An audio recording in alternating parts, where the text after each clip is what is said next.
It's only worth 25% of my grade. I think I can pass with a 75. Although that's assuming I already have a 100.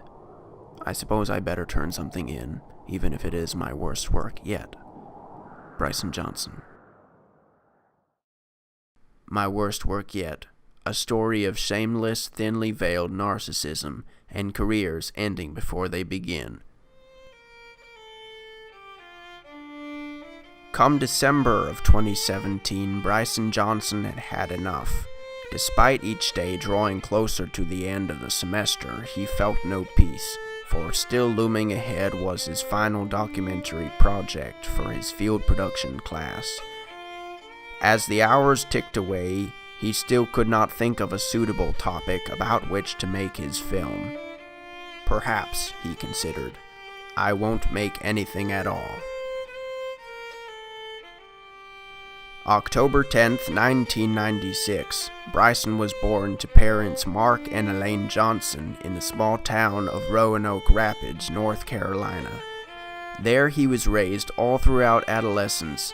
From a young age, he showed an interest in performance and making things. These two interests coalesced over time into a passion for filmmaking, and by the age of 13, he was setting out on a near-daily basis with friends, creating small sketches and music videos. He was enamored by the process and wanted nothing more with his life than to tell stories. As the due date for the documentary drew near, a few mediocre ideas had come and gone. Most notably, when he had decided to document himself building a violin, thinking that he would distract his audience from his lackluster filmmaking skills with his more developed woodworking skills. He was ashamed that he concerned himself so much with his status among his peers that he would think of as convoluted a plan as this, and ultimately decided against it. Now only 2 days before the deadline for the documentary, and still no progress had been made. He was in his third year of film school, and the act of filmmaking had begun to lose its magic. It felt like little more than a chore to him, as he yearned for the enthusiasm with which he used to create. How, he wondered, could I ever make it in this industry if I can't even make a 3-minute documentary?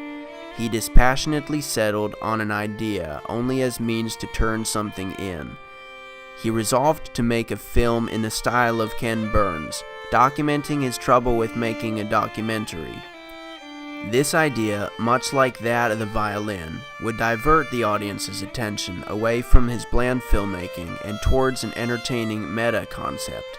As he unenthusiastically drafted the script, he feared the narcissistic tone that a documentary about himself would most likely have, and elected to include the word narcissism in the title, and a reference to it in the narration, in an attempt to appear self-aware without actually changing anything. As he wrote, the idea grew on him. He felt that it may not be a cheap cop-out, but rather a way to be honest with the audience. He felt a faint hint of the passion he used to feel.